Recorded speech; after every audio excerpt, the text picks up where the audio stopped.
Okay. இன்னைக்கு என்ன பார்க்க போறோம்னா, அந்த request extra become a genius chapter 4 and 5 தான் பார்க்க போறோம். ஏற்கனவே 3 வேற அப்லோட் பண்ணிட்டா செக் பண்ணலாம். செக் அவுட் பண்ணதுக்கு இப்ப நம்ம ஸ்ட்ரெயிட்டா வீடியோக்குள்ள போயிடலாமா? இப்ப ஸ்டார்ட்டிங் சீன்ல இருந்து என்ன காமிக்கிறாங்கன்னா, நம்ம ஹீரோ வந்து கேட்டுட்டு இருக்கான். இதே மாரி டஞ்சன் கிளாஸ் இருக்குது. அதுல நம்மலாம் சேர்ந்து ஒரு டீம் அப் பண்ணிக்கலாமா? அப்படின்னு கேட்கும்போது, புரோட்டகானிஸ்ட் வந்து இல்ல இல்லப்பா நான் வேற ஒருத்தவங்கள டீம் அப் பண்றதா இருக்கிறேன் அப்படின்னு சொல்ல வரும்போது, இல்ல இல்ல என்ட்ட ஒரு ஐடியா இருக்கு. என்னோட ரீசன கேட்டுட்டு நீங்க முடிவு பண்ணுங்க அப்படின்னு கேட்கும்போது, ரீசன்லாம் தேவையில்ல. இருந்தாலும் நீ இவ்வளோ கேட்கிறியே, சரி ரீசன சொல்லு. நான் அது அக்செப்டபிளா இருந்தா நான் என்னன்னு பார்க்குறேன் அப்படிங்கிற மாரிலாம் சொல்லும்போது, சரி நான் என்னோட ரீசன சொல்றேன் அப்படின்னு சொல்லிட்டு போய் ஹீரோ வந்துட்டு அவனோட ரீசன் வந்து சொல்ல ஆரம்பிக்கிறாப்ல. சரி சொல்லுப்பா அப்படின்னு கேட்கும்போது, மொத ரீசன் என்னன்னு பார்த்தீங்கன்னா, இருக்கறதுலயே நான் தான் வீக்கான ஆளு அப்படிங்கிற மாரி அவன் சொல்ல ஆரம்பிக்கிறான். இதெல்லாம் ஒரு ரீசனாப்பா இத எப்படிப்பா ஏத்துக்கிறது அப்படின்னு சொல்லிட்டு அவன் புரோட்டகானிஸ்ட் சிரிச்சுக்கிட்டே சொல்றான். இதுக்கப்புறம் தான் பார்த்தீங்கன்னா, நம்ம ஹீரோ வந்து எக்ஸ்ப்ளைன் பண்றான். இப்ப பார்த்தீங்கன்னா, இதே மாரி அட்ஜஸ்ட்மென்ட் பாயிண்ட்ஸ்ன்னு ஒண்ணு இருக்கு. இப்ப நீங்க இருக்கறதுலயே நீங்க தான் ரொம்ப ஸ்ட்ராங்கான ஆளு. இருக்கறதுலயே நான் தான் ரொம்ப வீக்கான ஆளு.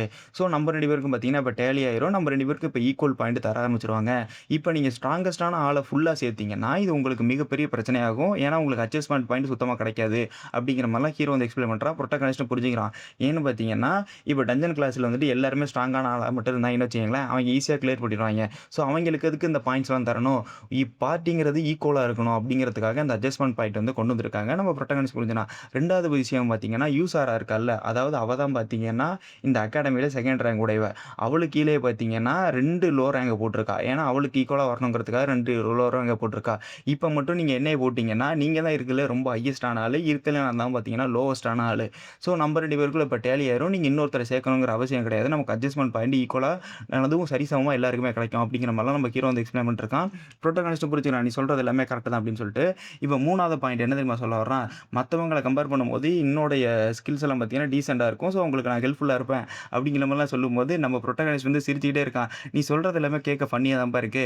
நான் உன்னைய சேர்த்துக்கிறேன். ஆனா என்ன அதுக்கு ஒரு கண்டிஷன் இருக்கு அப்படிங்கிற மாரிலாம் நம்ம புரோட்டகானிஸ்ட் சொல்றாப்ல. சரி என்ன விதமான கண்டிஷன் சொல்லுங்க அப்படிங்கிற மாரி ஹீரோ கேட்கறான். வேற ஒண்ணும் கிடையாது. நான் மத்த டீம் மெம்பர்ஸ்லாம் சேர்ப்பேன். அவங்க யாரா இருந்தாலும் நீ அக்செப்ட் பண்ணிக்கணும் அப்படிங்கிற மாரிலாம் சொல்றாங்க. அந்த மத்த டீம் மெம்பர்ஸ செலக்ட் பண்றது என்னோட உரிமை அப்படிங்கிற மாரிலாம் அவர் சொல்றாரு. சரி நானும் இதுக்கு ஒத்துக்கிறேன் அப்படிங்கிற மாரி நம்ம ஹீரோவும் சொல்றாப்ல. இதுக்கு ஹீரோவுக்கு பார்த்தீங்கன்னா 2000 ரிவார்ட் பாயிண்ட்ஸ் கிடைக்குது. ஏன்னா ஹீரோ கூட மெயின்ல பழக ஆரம்பிச்சுட்டான். டஞ்சன் கிளாஸ்ல சேர ஆரம்பிச்சுட்டான்ல. ஸோ அதனால பார்த்தீங்கன்னா ரிவார்ட் பாயிண்ட்ஸும் தர ஆரம்பிச்சுட்டாங்க. இதுக்கப்புறம் பார்த்தீங்கன்னா நம்ம கிளாஸ காமிக்கிறாங்க. கிளாஸ்ல பார்த்தீங்கன்னா டீச்சர் வளவளன்னு தியரிட்டிக்கல் கிளாஸ் எடுத்துட்டு இருக்காங்க. ஹிஸ்டரி கிளாஸ் எல்லாம் எடுத்துட்டு இருக்காங்க. ஆனா என்ன அங்க இருக்க எல்லா ஸ்டூடண்ட்டும் தூங்க ஆரம்பிச்சுடுறாய்ங்க. இந்த நேரத்துல வந்துட்டு அவங்க ஒரு கொஸ்டின் கேட்கறாங்க. இதே மாரி பார்த்தீங்கன்னா, 14த் செஞ்சுரில தான் இந்த மேஜிக்லாம் பார்த்தீங்கன்னா, உருவாக ஆரம்பிச்சது. எல்லாரும் கண்டுபிடிக்க ஆரம்பிச்சாங்க. ஆனா என்ன, அது கொஞ்சம் வருஷத்திலே பார்த்தீங்கன்னா, கொலாப்ஸ் ஆக ஆரம்பிச்சுருச்சு. இதுக்காக இந்த 2 வகையான சிஸ்டம் வந்துட்டு கொலாப்ஸ் ஆக ஆரம்பிச்சது. இதுக்கு ஏதாவது சொல்ல முடியுமா? அப்படிங்கிற மாரிலாம் அவங்க வந்து கேட்கறாங்க. அதுக்கு வந்துட்டு ஹீரோ வந்து பதில் சொல்ல ஆரம்பிக்கிறான். வேற ஒண்ணும் கிடையாது. 14த் செஞ்சுரில 2 வகையான பீப்பிள்ஸ் தான் இருந்தாங்க. ஸோ, அதனால பார்த்தீங்கன்னா, அது வந்து நிலைச்சிருந்தது. ஆனா 18ஆம் செஞ்சுரில பார்த்தீங்கன்னா, இது மொத்தமாவே மாற ஆரம்பிச்சுருச்சு. ஏன்னு பார்த்தீங்கன்னா, என்சான்ட்மென்ட் டைப்பும் அதில சேர்க்க ஆரம்பிச்சுட்டாங்க. ஸோ, அதனால பார்த்தீங்கன்னா, மொத்தமா கொலாப்ஸ் ஆக ஆரம்பிச்சுருச்சு. அப்படிங்கிற மாரிலாம் ஹீரோ வந்துட்டு ஹிஸ்டாரிக்கலா கரெக்ட்டா பதில் சொல்றத பார்த்துட்டு, டீச்சருக்கு ரொம்ப புடிச்சு போயிருது. ஹீரோவ பார்த்து யோசிச்சுட்டு இருக்கிறான். இதெல்லாம் எனக்கு எப்படி தெரியும் தான் நீங்க பார்க்குறீங்க. அதுக்கு முக்கியமான காரணம் என்னன்னு பார்த்தீங்கன்னா, இதே மாரி நான் வந்துட்டு இந்த நாவல்ல இருக்க ஒரு கேரக்டர் தான். ஏன்னு பார்த்தீங்கன்னா, நான் அவுட் சைட்ல தான் வந்திருப்பேன். இதே மாரி அவுட் சைடர் பிரிவிலேஜ்ன்னு சொல்லிட்டு எனக்கு ஒரு ஸ்கில் எல்லாம் குடுத்துருப்பாங்க.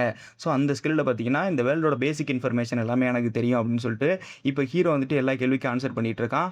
அங்க இருக்கிறவங்கலாம் பார்க்குறாய்ங்க. யார்றா அவன் மேஜிக்லயே ரொம்ப ஒஸ்ட்டா இருக்கிறவன். இவன் எதுக்குடா இந்த மாரி கிளாஸ கவனிச்சுக்கிட்டு இருக்கிறான். எல்லாமே வேஸ்ட் தான் அப்படிங்கிற மாரிலாம் அவங்க வந்துட்டு ஹீரோவ கேவலப்படுத்திட்டு இருக்கிறாய்ங்க. இதுக்கப்புறம் பார்த்தீங்கன்னா, கிளாஸ் முடிஞ்சிருது. ஹீரோ பார்த்தீங்கன்னா, நார்மலா நடந்து போயிட்டு இருக்கான். இந்த நேரத்தில ஹீரோட பேர சொல்லி ஒருத்தர் கூப்பிடுறாரு. வேற யாரும் கிடையாது. நம்ம புரோட்டகானிஸ்ட் தான். புரோட்டகானிஸ்ட் வந்து சொல்ல ஆரம்பிக்கிறாப்ல, "நம்பலாம் இனிமே ஒரே டீமுப்பா. நம்பலாம் இனிமே ஒண்ணா உட்காந்து சாப்பிடலாம். அப்பதான் பார்த்தீங்கன்னா, நம்மளுக்குள்ள ஒரு பாண்ட் உருவாகும்." அப்படிங்கிற மாரிலாம் சொல்லிட்டுருக்காய்ங்க. இதுக்கப்புறம் பார்த்தீங்கன்னா, நம்ம புரோட்டகானிஸ்ட்டோட முக்கியமான ஃப்ரெண்ட காமிக்கிறாங்க. இவன் தான் பார்த்தீங்கன்னா, இந்த நாவல்ல நம்ம ஹீரோக்கு அதாவது நம்ம புரோட்டகானிஸ்ட்க்கு இருக்கலே ஒரு சூப்பரான ஃப்ரெண்ட் இவன் தான். ஸோ, இவனே நம்ம கூட வச்சுக்கிறது நல்லதா? இவன பத்தின இன்ஃபர்மேஷனும் தெரிஞ்சுக்கிறது நமக்கு நல்லதா? அப்படிங்கிற மாரிலாம் நம்ம ஹீரோ வந்து யோசிச்சுட்டு இருக்கான். இதுக்கப்புறம் அந்த ஃப்ரெண்ட் வந்து சொல்ல ஆரம்பிக்கிறான், "அந்த வீடியோ நானும் பார்த்தப்பா. இருக்கறதுலயே நீ தான் வொர்ஸ்ட்டா பெர்ஃபார்ம் பண்ண." அப்படின்லாம் சொல்லிட்டு இருக்காய்ங்க. ஆமா, வொர்ஸ்ட்டும் பெஸ்ட்டும் எப்படிப்பா ஃப்ரெண்ட் ஆனீங்க? அப்படிங்கிற மாரிலாம் அவன் அந்த ஃப்ரெண்ட் கேட்டுட்டு இருக்கான். அதுக்கு வந்துட்டு நம்ம புரோட்டகானிஸ்ட் பதில் சொல்றாப்ல, "வேற ஒண்ணும் கிடையாது. இதே மாரி நம்பலாம் சேர்ந்து தான் டஞ்சன ரைட் பண்ண போறோம்." அப்படின்னு சொல்லும்போது, "என்னப்பா சொல்ற? நம்பலாம் சேர்ந்து தான் டஞ்சன ரைட் பண்ண போறோமா? இதுக்கு வாய்ப்பே இல்லப்பா. இவன வச்சுட்டு தான் நமக்கு ஒரு டெட் வெயிட் தான்." அப்படிங்கிற மாரிலாம் அவன் சொல்லிட்டு இருக்கான். அந்த டயத்துல புரோட்டகானிஸ்ட் சொல்றாப்ல, "அத பத்திலாம் எனக்கு நல்லாவே தெரியும். நீ அதெல்லாம் பத்தி என்ட்ட கேட்காத. இனிமே நம்பலாம் சேர்ந்து தான் நம்ம அந்த டஞ்சன ரைட் பண்ண போகிறோம் அப்படிங்கிற மாதிரிலாம் சொல்ல ஆரம்பிக்கிறான். என்ன இவன் எவ்வளோ மாறிட்டான் அப்படிங்கிற மாதிரிலாம் நம்ம ஃப்ரெண்டு பார்த்துட்டு இருக்காப்புல. இதுக்கப்புறம் பார்த்தீங்கன்னா எல்லாம் ஒன்றா உட்காந்து சாப்பிட்டுட்டு இருக்காங்க. இதுக்கப்புறம் ஒரு பொண்ணை காமிக்கிறாங்க. அந்த பொண்ணுக்கு எப்படியாவது நம்மளோட புரோட்டகானிஸ்ட் கூட நல்லா ஃப்ரெண்ட் ஆகணும் அப்படிங்கிற மாதிரி ஒரு ஆசை. ஸோ அதனால் பார்த்தீங்கன்னா ரொம்ப நாளாக ட்ரை பண்ணிட்டு இருப்பாங்க. ஸோ அவங்களும் பார்த்தீங்கன்னா எப்படி இவங்க கூட ஃப்ரெண்ட் ஆகுறது அப்படிங்கிற மாதிரிலாம் யோசிச்சுட்டு இருப்பாங்க. இவங்க 3 பேரும் சாப்பிட்றதே அவங்க குறுகுறுன்னு பார்த்துட்டு இருக்காங்க. இதுக்கப்புறம் பார்த்தீங்கன்னா மேஜிக்கல் கிளாஸை காமிக்கிறாங்க. ஸோ அவங்கவங்களுக்கு ஏத்தாப்புல அவங்கவங்க ட்ரெயின் பண்ணிருக்காங்க. நம்ம சப்போர்ட் மேஜிக்னா அவங்க வந்துட்டு சப்போர்ட் ரிலேட்டடா ட்ரை பண்றது. சம்மனர்னா சம்மனருக்கு ஏத்தாப்புல ட்ரை பண்றது. என்சான்ட்மென்ட்னா அவங்களுக்கு ஏத்தாப்புல ட்ரை பண்றது. இதேமாரி மேனிஃபெஸ்டேஷன்னா அவங்களுக்கு ஏத்தாப்புல ட்ரை பண்றப்பாப்புல. நம்பள பார்த்தீங்கன்னா மேனிஃபெஸ்டேஷன்ல தான் மிக சிறந்த ஆளு. ஸோ அதனால பார்த்தீங்கன்னா மேனிஃபெஸ்டேஷன் மேஜிக் வந்துட்டு நல்லா பிராக்டிஸ் பண்ணிருக்காப்புல. இந்த வாட்டி ஹீரோ சொதப்புவான்னு நெறைய பேர் எதிர்பார்த்துட்டு இருந்தாங்க. ஆனா என்ன அதுக்கு அப்படியே ஆப்போசிட்டா நடக்குது. ஹீரோ பார்த்தீங்கன்னா ஒரு டீசென்ட்டான பெர்ஃபார்மன்ஸ குடுக்குறாங்க. ஸோ அதனால பார்த்தீங்கன்னா எல்லாம் இப்போ வழக்கம் போல வந்து விலகிடுறாங்க. ஹீரோவுக்கு இதுக்கு என்ன காரணம்னு பார்த்தீங்கன்னா, ஹீரோ வந்துட்டு அவனோட ஸ்டாட்ஸ் எல்லாம் ரொம்ப இன்கிரீஸ் பண்ணியிருப்பாப்புல. எத வச்சுன்னா, அவனோட ரிவார்ட் பாயிண்ட்ஸ் வச்சுக்கிட்டு. ஸோ ஹீரோ வந்துட்டு பார்த்தீங்கன்னா, ஸ்ட்ரென்த் மானா மட்டும் இன்கிரீஸ் பண்ணியிருக்க மாட்டான்.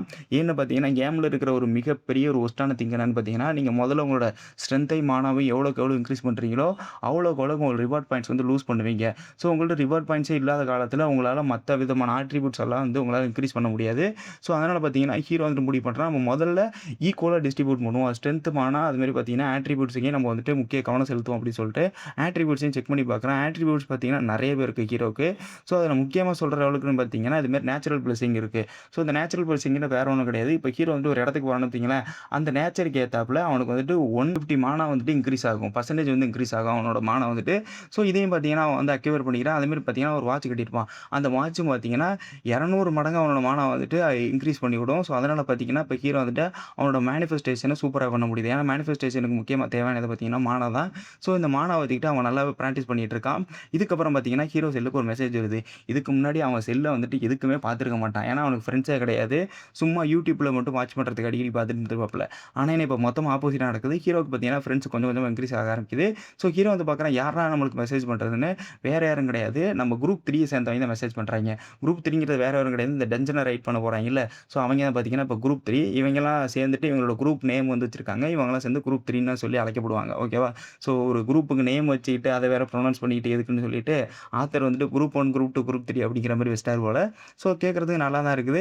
இதுக்கப்புறம் அவங்கலாம் சேர்ந்து மெசேஜ் பண்ண ஆரம்பிச்சுட்டாங்க. ஹீரோ பார்த்துட்டு இருக்கான். எல்லாரும் பார்த்தீங்கன்னா, லோ ரேங்க்ல தான் இருக்காங்க. யாரும் பார்த்தீங்கன்னா, ரொம்ப ஹை ரேங்க்ல எல்லாம் கிடையாது. ஆனா இந்த ஒரு பொண்ணு பார்த்தீங்கன்னா, இப்போதைக்கு லோ ரேங்க்ல இருக்கு. ஆனா என்ன வருங்காலத்தில இந்த பொண்ணு பார்த்தீங்கன்னா, மிக சிறந்த ஒரு ஆளா வருவா. ஸோ இவ கூட நமக்கு ஃப்ரெண்ட் ஆகுறதுக்கான நிறைய வாய்ப்பு இருக்கு. ஆனா இப்ப இவ லோ ரேங்க்ல இருக்கனால, நம்ம ஈஸியா வந்து ஃப்ரெண்ட் புடிச்சிடலாம் அப்படிங்கிற மாரிலாம் நம்ம ஹீரோ வந்து யோசிச்சுட்டு இருக்கான். இதுக்கப்புறம் பார்த்தீங்கன்னா, புரோட்டகானிஸ்ட் வந்து சொல்ல ஆரம்பிக்கிறாப்ல, "நீங்க யாரு? எந்த வித டைப்ல சிறந்தவங்க?" அப்படிங்கிற மாரி கொஞ்சம் சொன்னீங்கன்னா, எங்களுக்கு கொஞ்சம் வசதியா இருக்கும். குரூப்ல போடுங்க அப்படின்னு சொல்லும்போது, ஒருத்தன் சொல்ல ஆரம்பிக்கிறாங்க. இதேமாரி பார்த்தீங்கன்னா, நான் சப்போர்ட் டைப் சேர்ந்தவன். என்னோட செகண்டரி பார்த்தீங்கன்னா, மேனிஃபெஸ்டேஷன். இதேமாரி நான் மேனிஃபெஸ்ட் டைப்ப சேர்ந்தவ. ஆனா என்ன, எனக்கு ஐஸ் மேஜிக் தான் மிகப்பெரிய அளவுல வரும் அப்படிங்கிற மாரிலாம் சொல்றாங்க. செகண்டரி வந்துட்டு சப்போர்ட் தான். அப்படியே ஆப்போசிட்டா சொல்றாங்க. இதுக்கப்புறம் நம்ம புரோட்டகானிஸ்ட் வந்து சொல்ல ஆரம்பிக்கிறான், "நான் என்சான்ட்மென்ட் டைப்ப சேர்ந்தவன். ஆனா எனக்கு பெருசா அளவுல அதெல்லாம் யூஸ் ஆக வராது. என்னோட மேனிஃபெஸ்டேஷன் தான் நான் நல்லா யூஸ் பண்ணுவேன்." அப்படிங்கிற மாரிலாம் புரோட்டகானிஸ்ட் சொல்றாப்ல. ஹீரோவும் சொல்றான், "எனக்கு வந்துட்டு மேனிஃபெஸ்டேஷன் தான். ஆனா என்ன நோ அட்ரிபியூட்ஸ்." அப்படிங்கிற மாரி சொல்லும்போது, அங்க இருக்கவன் கலாய்ச்சிட்டு இருக்கான். "அதான் ஊருக்கே தெரியுமே." அப்படின்னு சொல்லிட்டு. இதுக்கப்புறம் ஹீரோ யோசிச்சுட்டு இருக்கான், நம்ம எப்படியாவது இந்த டஞ்சன் வந்துட்டு சீக்கிரம் கிளியர் பண்ணி ஆகணும். கிளியர் பண்ணா தான் நம்ம ஈஸியா தப்பிக்க முடியும். புரோட்டகானிஸ்ட் கூட ஃப்ரெண்ட் ஆகுறதும் அத வச்சு தான் இருக்கு அப்படிங்கிற மாரிலாம் யோசிச்சுட்டு இருக்காங்க. இப்ப அடுத்த நாள் கிளாஸ காமிக்கிறாங்க. இப்ப எல்லாரும் சேர்ந்துட்டு என்ன தெரியுமா பண்ணிருக்காங்க, அவங்களோட மேஜிக் சக்திய வந்து டெஸ்ட் பண்ணிட்டு இருக்காங்க. ஸோ இந்த முன்னாடி பார்த்தீங்கன்னா, ஒரு இன்டோர்ல ட்ரை பண்ணாங்க. இந்த பார்த்தீங்கன்னா, அவுட்டோர்ல ட்ரை பண்றதா சொல்லிட்டு, இப்ப வித்தியாசமா ட்ரை பண்ணிருக்காங்க. அங்க இருக்க டீச்சர் வந்து இன்ஸ்ட்ரக்ட் பண்ணிருக்காங்க. உங்களோட மேஜிக்க எப்படிலாம் யூஸ் பண்ணணும்னு சொல்லிட்டு. இதுக்கப்புறம் அந்த ஒரு பொண்ண காமிக்கிறாங்க. ஹீரோ கூட பல காலங்கள்ல பிரச்சனை பண்ணியிருப்பா. ஸோ அந்த பொண்ண வந்து காமிக்கிறாங்க. அந்த பொண்ண பார்த்தீங்கன்னா, சூப்பரா ஃபயர் மேஜிக்லாம் யூஸ் பண்றாங்க. நம்மளோட டீச்சர் பார்க்குறாங்க. இந்த பொண்ணோட திறமையெல்லாம் ரொம்ப அமேசிங்கா தான் இருக்கு. மானா ஸ்டோரேஜிங் ரொம்ப அதிகமா இருக்கு. ஆனா என்ன மானா கொஞ்சம் கொஞ்சமா லீக் ஆக ஆரம்பிக்குது. ஸோ அந்த லேகிங் இஷ்யூ இருக்கிறனால இவளால வந்துட்டு அந்த அளவுக்கு பெர்ஃபார்ம் பண்ண முடியல. ஆனா இந்த வயசுல இவ்வளோ பெர்ஃபார்ம் பண்றது பெரிய விஷயம் தான் அப்படிங்கிற மாரிலாம் நம்ம டீச்சர் வந்து நினைச்சிட்டு இருக்காங்க. இதுக்கப்புறம் பார்த்தீங்கன்னா, நம்ம ஹீரோவ காமிக்கிறாங்க. ஹீரோவ இவங்க நோட்டீஸ் பண்றாங்க. என்னடா இவன் இந்த ரேஞ்சுக்கு வந்துட்டானா? இவன் முன்னாடி பார்த்தீங்கன்னா, ரொம்ப வொர்ஸ்ட்டா தான் பிஹேவ் பண்ணான். ஏன்னு பார்த்தீங்கன்னா, இந்த செரமோனில நடந்திருக்கும். இந்த மாரி எல்லாரோட டெஸ்ட் பண்ணும்போது, இவன் தான் பார்த்தீங்கன்னா வொர்ஸ்ட்டா பண்ணியிருப்பான். ஆனா என்ன இவன் கண்ட்ரோலிங் எபிலிட்டி நல்லா இருந்துச்சு. அந்த கண்ட்ரோலிங் எபிலிட்டி நான் அப்பயே பார்த்தேன். சூப்பரா தான் பண்ணான். மானா இல்லாதனால தான் வந்துட்டு அவன் வந்துட்டு அந்த டயத்துல சக்திய வந்து கரெக்ட்டா யூஸ் பண்ண முடியல. ஆனா இந்த வாட்டி மானாவ நல்லா இன்கிரீஸ் பண்ணியிருக்கானே! அப்படின்னு சொல்லிட்டு நம்ம டீச்சர் வந்து யோசிச்சுட்டு இருக்காங்க. ஏன்னா மானா இன்கிரீஸ் பண்றதெல்லாம் அவ்வளோ ஈஸி கிடையாது. இவன் எப்படி பண்ணான்? அதுமாரி ரொம்ப ஹார்ட் ஒர்க்கரா இருப்பான் போல அப்படிங்கிற மாரிலாம் டீச்சர் நெனச்சிட்டு இருக்காங்க. இதுக்கப்புறம் பார்த்தீங்கன்னா, கிளாஸும் டிஸ்மிஸ் ஆகுது. எல்லாரும் பார்த்தீங்கன்னா, ஜாலியா வெளிய போயிட்டு இருக்காங்க. அப்பா கிளாஸ் முடிஞ்சதுன்னு சொல்லிட்டு. இதுக்கப்புறம் பார்த்தீங்கன்னா, அந்த டீச்சர் வந்துட்டு ஹீரோவ கூப்பிடுறாங்க. இதேமாரி பார்த்தீங்கன்னா, "நீ வந்துட்டு நெறைய ட்ரெய்னிங் எடுத்திருப்பன்னு நெனைக்கிறேன். உன் ட்ரெய்னிங்லாம் பார்த்தா நல்லா தான் இருந்துச்சு. ஆனா என்ன உன்னோட மானா கொஞ்சம் கொஞ்சமா லேக் ஆகுது. ஸோ அத மட்டும் நீ கொஞ்சம் ஃபிக்ஸ் பண்ணினா நல்லாவே வருவ. மேனா ஃபிக்ஸ் பண்றது ரொம்ப கஷ்டம் தான். ஸோ அத நானும் புரிஞ்சுக்கிறேன்." பண்ணுறேன் அப்படிங்கிற மாதிரிலாம் டீச்சர் சொல்லிட்டுருக்காங்க. ஹீரோ வந்து யோசிக்கிறான், "எப்படி இவங்க சென்ட் பண்ணாங்க? இதுக்கெல்லாம் கொஞ்சம் வாய்ப்பே கிடையாது. ரொம்ப நல்ல டீச்சரா தான் இருப்பாங்க போலயே" அப்படிங்கிற மாரிலாம் ஹீரோ வந்து நினச்சிட்டு இருக்காப்ல. இதுக்கப்புறம் பார்த்தீங்கன்னா, மானலையை பத்தி கொஞ்சம் இன்ஃபர்மேஷன்லாம் அவங்க வந்து சொல்ல ஆரம்பிக்கிறாங்க. ஆனா இம்ப்ரூவ் பண்றது கொஞ்சம் கஷ்டம் தான் அப்படிங்கிற மாரிலாம் அவங்க சொல்லிட்டு இருக்கும்போது, "கவலைப்படாதீங்க நான் ஹார்ட் ஒர்க் பண்ணி அத அப்படியே இம்ப்ரூவ் பண்றேன்" அப்படிங்கிற மாரிலாம் சொல்லிட்டுருக்காங்க. சரி நானும் உனக்கு ஹெல்ப் பண்றேன் அப்படின்னு சொல்லிட்டு இப்போ ஒரு பிரேஸ்லெட்டாட்டம் ஒண்ணு குடுக்குறாங்க. இது ஒரு வகையான ஐட்டம் தான். ஸோ இந்த ஐட்டம் இருந்தா என்ன தெரியுமா பண்ண முடியும்? உன்னுடைய மேஜிக்கல் சக்திய வந்து இன்கிரீஸ் பண்ண முடியும். உன்னோட மானா வந்து இன்கிரீஸ் பண்ண முடியும். அதுமாரி லேகிங் இஷ்யூ கொஞ்சம் கம்மியாகும் அப்படிங்கிற மாரிலாம் சொல்லிட்டு இப்போ ஹீரோக்கு குடுக்குறாங்க. ஹீரோ பார்த்தீங்கன்னா, அத வாங்கிக்கிறாப்ல. இதுக்கப்புறம் நீ நல்லா பிராக்டிஸ் பண்ணு அப்படின்னு சொல்லிட்டு அனுப்பிச்சு விட்டுர்றாங்க. இதுக்கப்புறம் ஹீரோ வச்சுட்டு இருக்கான். பரவால்ல எனக்கு நெறைய நல்ல விதமான ஐட்டம் தான் கிடைக்குது. ஆனா இது எஃப் ரேங்க் உடையது தான். ஸோ அத லைட்டா புரிஞ்சுக்கங்க. கிளாஸ் ஸ்டூடண்ட்ஸ்க்குலாம் எஃப் ரேங்க்ங்கிறது ஒரு காமனான விஷயம் தான். ஓகேவா? ரொம்ப ரேரும் கிடையாது. ரொம்ப மட்டமான ஒண்ணும் கிடையாது. கொஞ்சம் காமனான இருக்க விஷயம் தான். இதுக்கப்புறம் ஹீரோ நடந்து போயிட்டு இருக்கான். இதுக்கப்புறம் அந்த பொண்ண காமிக்கிறாங்க. அந்த பொண்ணு வந்து சொல்லிட்டு இருக்காங்க, "என்ன தைரியம் இருந்தா ஹீரோ பார்ட்டில சேர்ந்திருப்ப." "ஆமா, இதுக்கு முன்னாடி என்கிட்ட பேச மாட்டேன்னு சொன்ன நீ தானே. இப்ப எதுக்கு என்ட்ட வந்து பேசுற?" அப்படிங்கிற மாரிலாம் கேட்கும்போது, "நான் பேச வந்தது முக்கியமான விஷயம். எனக்கு தெரிஞ்ச வரையும் நீ புரோட்டகனிஸ்ட்டோட பார்ட்டில இப்படி கலந்துக்கிட்டேன்லாம் எனக்கு தெரியாது. ஆனா என்ன நீ ஒரு அட்டைப்பூச்சி மாரி தான். அவங்களோட திறமைய நீ வந்து உறிஞ்சிக்கிற." அவங்க வந்து சொல்லிட்டு இருக்காங்க. ரொம்ப ஹார்ஷா தான் சொல்றாங்க. சொல்லிட்டு அவங்க பாட்டுக்கு கிளம்பிட்டு இருக்காங்க. ஹீரோட பதில்லாம் எதுவும் கேட்க விரும்பவே இல்ல. ஸோ நம்ம ஹீரோ நினைச்சிட்டு இருக்கான், "இந்த பொண்ணு எதுக்கு வந்துச்சு? எதுக்கு போணுச்சுன்னே தெரியலையே. நம்மள பதில் கூட பேச விட மாட்டேங்கிறாளே!" அப்படிங்கிற மாரிலாம் ஹீரோ மனசுல நினைச்சிட்டு இருக்கான். இதுக்கப்புறம் பார்த்தீங்கன்னா, என்ன காமிக்கிறாங்கன்னா, அடுத்த நாள் இந்த டஞ்சன் கிளாஸ்ன்னு சொன்னேன்ல. ஸோ அந்த டஞ்சன் கிளாஸ தான் இப்ப காமிக்கிறாங்க. ஸோ இந்த டஞ்சன் கிளாஸ்ல பார்த்தீங்கன்னா, ஒரு பார்ட்டியா வெயிட் பண்ணிருக்காங்க. ஹீரோ பார்த்தீங்கன்னா, கடைசியா வர்றாப்ல. இப்ப புரோட்டகானிஸ்ட் எல்லாம் அரேஞ்ச் பண்றாங்க. ஸோ நம்மளுக்குள்ள டிஸ்கஸ் பண்ணி, எந்த விதமான ஸ்ட்ராட்டஜில உள்ள போலாம், நம்ம எப்படி கிளியர் பண்ணலாம் அப்படிங்கிற மாரிலாம் கேட்டுட்டு இருக்காங்க. அந்த டயத்துல ஒருத்தன் வந்து சொல்லிட்டு இருக்கான், "இருக்கிறதுல இவன் தான் வொர்ஸ்ட்டு. இவனையெல்லாம் எதுக்குடா எடுத்தீங்க?" அப்படிங்கிற மாரிலாம் ஹீரோ போட்டு பயங்கரமா கலாய்ச்சிட்டு இருக்கான். ஹீரோவுக்கு இது சுத்தமா பிடிக்கல. "யார்றா இவன்? இவன முன்ன பின்ன கூட பார்த்ததில்ல. வந்த வேகத்துக்கு இப்படி பண்ணிட்டு இருக்கான். ரொம்ப அரகண்டான ஆளோ" அப்படிங்கிற மாரிலாம் நினைச்சிட்டு இருக்கான். இதுக்கப்புறம் புரோட்டகானிஸ்ட் சொல்றாப்ல, "நம்பளுக்குள்ள எதுக்கு ஃபைட் பண்ணிட்டுருக்கிறீங்க?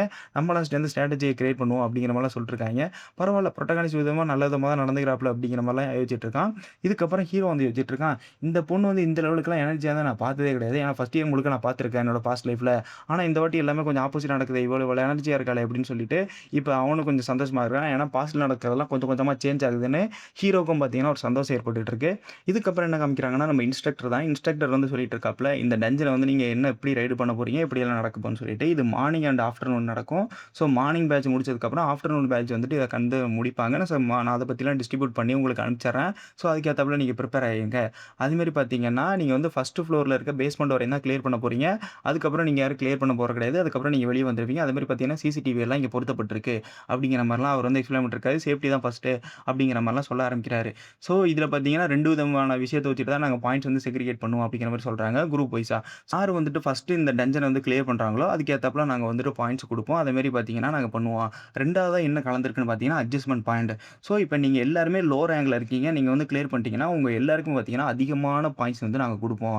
இதே பார்த்தீங்கன்னா, எல்லாருமே ஹை ரேங்க் இருக்கக்கூடியவங்க வந்துட்டு அந்த பார்ட்டில இருந்தீங்கன்னா, நாங்க உங்களுக்கு லோ பாயிண்ட்ஸ் தான் குடுப்போம். இப்ப நீங்க ஈக்குவலா இருக்கிறீங்க. லோ ரேங்க் இருக்கான், ஹை ரேங்க் இருக்காங்கிற பட்சத்தில நாங்க வந்துட்டு மீடியமா குடுப்போம். அப்படிங்கிற மாரிலாம் அவர் வந்து எக்ஸ்பிளைன் பண்ணிருக்காரு. இப்ப 3வதா ஒரு விஷயம் இருக்கு. இது என்னன்னு பார்த்தீங்கன்னா, இப்போ ஒரு சில பேர் என்ன தெரியுமா பண்ணுவாங்க? ஹை ரேங்க்கும், லோ ரேங்க்கும் ஒரே இதுல போட்டிருப்பாங்க. ஸோ இந்த ஹை ரேங்க் பீப்பிள்லாம் என்ன தெரியுமா பண்ணுவாங்க? ஈஸியா வந்துட்டு அந்த டஞ்சன கிளியர் பண்ணிட்டு, லோ ரேங்கோட அட்ஜஸ்ட்மென்ட் பாயிண்ட் எடுத்துக்குவீங்க. அது கரெக்ட்டான பாயிண்ட் தான். ஆனா என்ன அந்த லோ ரேங்க் எதுவுமே பண்ணலங்கிற பட்சத்தில அவங்களுக்கு எதுக்கு நாங்க பாயிண்ட் தரணும்? ஸோ கான்ட்ரிபியூஷன் பாயிண்ட்ன்னு ஒண்ணு இருக்கு. ஸோ இத வந்துட்டு நீங்க இந்த டீம்ல இந்த டஞ்சன்ல உங்களோட கான்ட்ரிபியூஷன் என்ன? அதுக்கு ஏத்தாப்புல நாங்க பாயிண்ட்ஸ் தருவோம். இது வந்து இண்டிவிஜுவலா இருக்கும். அப்படிங்கிற மாரிலாம் அவங்க வந்து எக்ஸ்பிளைன் பண்றாங்க. ஸோ எல்லாரும் சேஃப்டிய முதல்ல கருதுங்க. ஸோ யாரும் போயிட்டு அவசரப்பட்டுட்டு உள்ள போயிட்டு அடி வாங்கிட்டு வந்துறாதீங்க. அப்படிங்கிற மாரிலாம் நம்ம இன்ஸ்ட்ரக்டர் வந்து சொல்ல ஆரம்பிக்கிறாப்ல. இதுக்கப்புறம் பார்த்தீங்கன்னா, டீச்சர்ஸ் எல்லாம் இத மானிட்டர் பண்ணிட்டு இருக்காங்க. இப்ப இன்ஸ்ட்ரக்டர பார்த்து என்ன சொல்ல ஆரம்பிக்கிறாங்க, "சரி நீங்க வந்துட்டீங்கல்ல, இப்ப எந்த டீம் ஜெயிக்கும்னு சொல்லிட்டு பெட் பண்ணுங்க." அப்படிங்கிற மாரிலாம் சொல்லிட்டுருக்காய்ங்க. ஸோ பெட்டிங் இப்ப ஆரம்பிக்குது. எல்லாரும் பார்த்தீங்கன்னா, இந்த டீச்சர்ஸ் எல்லாம் மெயினா பெட் பண்றதுல தான் இருப்பாய்ங்க. எந்த குரூப் வந்துட்டு வின் பண்ணும், எந்த குரூப் வந்து ஃபாஸ்ட்டா கிளியர் பண்ணும், எந்த குரூப் வந்துட்டு அதிகமா வந்துட்டு ஸ்கோர் பண்ணும் அப்படிங்கிற மாரிலாம் அவங்க வந்து கேட்டுட்டு இருக்காங்க. ஸோ இப்போ ஒருத்தரும் பெட் பண்றாங்க. நான் வந்து 6 பிக் பண்றேன், நான் 7 பிக் பண்றேன்னு சொல்லிட்டு, இப்ப நம்மளுடைய ஹீரோ ஒருத்தங்க பிரேஸ்லெட் குடுத்துருப்பாங்கல்ல ஹீரோக்கு. ஸோ அந்த டீச்சர் மட்டும் சொல்றாங்க, நான் வந்துட்டு குரூப் 3 வந்துட்டு பிக் பண்றேன் அப்படிங்கிற மாரிலாம் சொல்லுவாங்க. ஏன்னா பார்த்தீங்கன்னா, அங்க தான் ஹீரோவும் இருக்கிறாப்ல. ஸோ இதோட பார்த்தீங்கன்னா, அந்த சாப்டர் முடிச்சிடுறாங்க. என்ன செய்யணும் அடுத்தடுத்த சாப்டர் ட்ரை பண்றேன். Thank you. பாய்.